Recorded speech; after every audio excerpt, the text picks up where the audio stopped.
Salut! Est-ce qu'il faut payer un dessinateur ou un scénariste pour lancer un projet BD ou son projet BD? Avant de commencer, si vous souhaitez que j'aborde des sujets ou des thèmes dans mes prochaines vidéos, faites-le moi savoir. Pour cela, il suffit de cliquer sur le premier lien en description.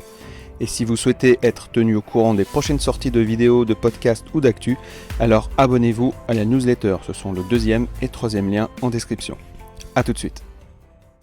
Alors j'ai tenu à aborder ce sujet car il est récurrent dans les forums ou les groupes dédiés à la bande dessinée notamment. Je vais vous donner mon avis, mais bien plus que mon avis en fait parce qu'on s'en fout un peu de mon avis, mais je vais essayer de vous donner mes arguments et mon postulat de départ par rapport à mon avis. Et mon postulat de départ, c'est celui-ci. Lancer un projet BD, c'est une aventure qui est commune et on est tous dans le même bateau. Et à partir de là, je vais poser mes arguments. Pourquoi je considère qu'on est dans le même bateau lorsqu'on lance un projet BD? Alors c'est très simple. En fait, il y a une envie commune d'avancer vers un même but. Donc, tout le monde est logé à la même enseigne et chacun endure les sacrifices qui lui sont propres. Et souvent, c'est le temps qui est sacrifié. Alors, mais ça veut dire quoi concrètement lancer un projet BD? Si on parle d'une ambition à vouloir se faire publier ou auto-éditer, cela implique de monter un dossier avec quelques planches finalisées, une note d'intention, un synopsis, le scénario, etc. Avec quelques planches de storyboard si besoin, des présentations de personnages, etc. Bref, je vous laisse le soin d'écouter mon podcast Comment proposer un projet BD qui est juste là.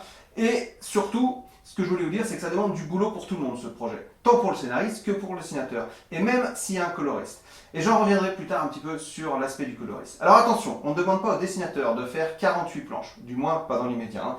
Juste 3 ou 5 planches au départ, c'est largement suffisant. Alors comment on fait pour la rémunération? Pour moi, la question, elle se pose même pas. Personne ne paye personne, sauf si vous avez un mécène qui finance votre projet. Et là, je parle pour lancer le projet, qu'on soit bien d'accord. À partir du moment où vous signez un contrat avec une maison d'édition ou un autre type, bref, vous pouvez parler de rémunération, mais pas avant. Et ma position, elle est très simple, et elle se réfère toujours à mon postulat de départ. Lancer un projet BD est une aventure commune, et on est tous dans le même bateau. Et j'en profite à ce moment de la vidéo, tout de suite, pour remercier mes dessinateurs Eric Ronstray, Esme, Cruiser Carter, qui ont accepté de monter dans le même bateau que moi. Et vous trouverez leurs liens dans les descriptions. En fait, ce que je voulais dire, c'est qu'un projet, ce n'est pas une demande de prestation, ce n'est pas une commission. Et si quelqu'un vous demande de faire une planche pour montrer à son entreprise, afin de présenter par exemple, je sais pas moi, des consignes de sécurité ou les valeurs de l'entreprise ou pour illustrer je ne sais quoi, pour en faire la promo par exemple, là ok, il faut exiger d'être payé parce que c'est une demande spécifique. Mais c'est entre vous et un client, c'est la nuance. Et cette nuance, elle est hyper importante. Encore un exemple, je fais des mini-scénarios BD avec un dessinateur, Cruiser Carter, pour le club de natation de Genève. Et c'est une prestation suite à des commandes. Donc le client paye le dessinateur et le scénariste. Et c'est tout à fait normal. Quand vous faites front commun pour lancer un projet, vous êtes associé, vous êtes partenaire.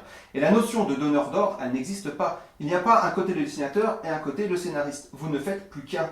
Si vous n'êtes pas prêt à faire ça, alors vous ne pourrez jamais lancer de projet BD ou autre projet d'ailleurs avec qui que ce soit à partir du moment où vous êtes dans le même bateau.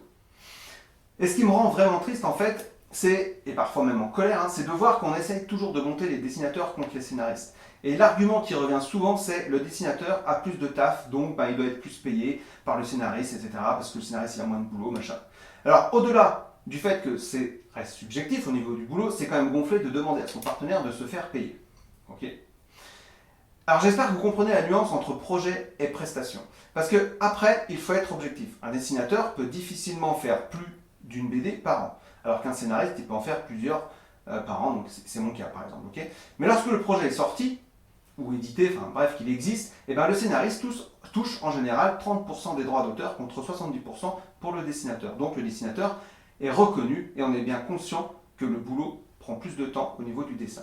Alors s'il vous plaît, arrêtez cette guerre qui ne sert à rien et de confondre projet commun et prestation. Tous les dessinateurs ne sont pas bons scénaristes et tous les scénaristes ne sont pas bons dessinateurs, on est d'accord. Donc chacun a besoin de l'autre pour avancer, souvenez-vous-en. Et pour raisonner par l'absurde, un dessinateur demande de se faire payer par le scénariste et ce dernier, en retour, demande aussi d'être payé par le dessinateur, car il va lui fournir une histoire. 1-1, la balle au centre, on n'avance pas.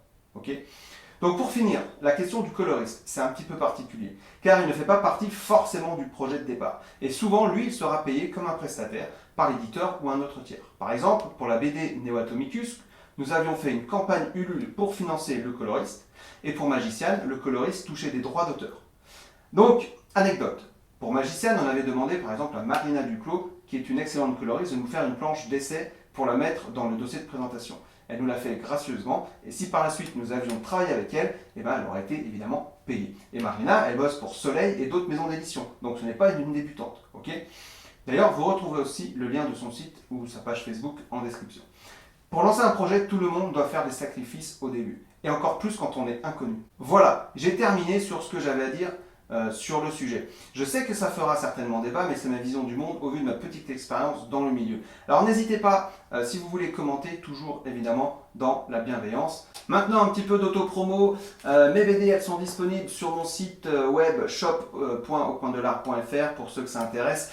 Et puis actuellement on travaille sur le tome 2 de Neo Atomicus et sur le tome 2 de Magiciane. J'ai aussi un autre projet en cours que je ne révélerai pas tout de suite. Et là normalement il y a aussi ma BD Street Poker, mais j'ai plus d'album en stock. Donc moi je vous dis en tout cas à très bientôt pour une prochaine vidéo. Ciao.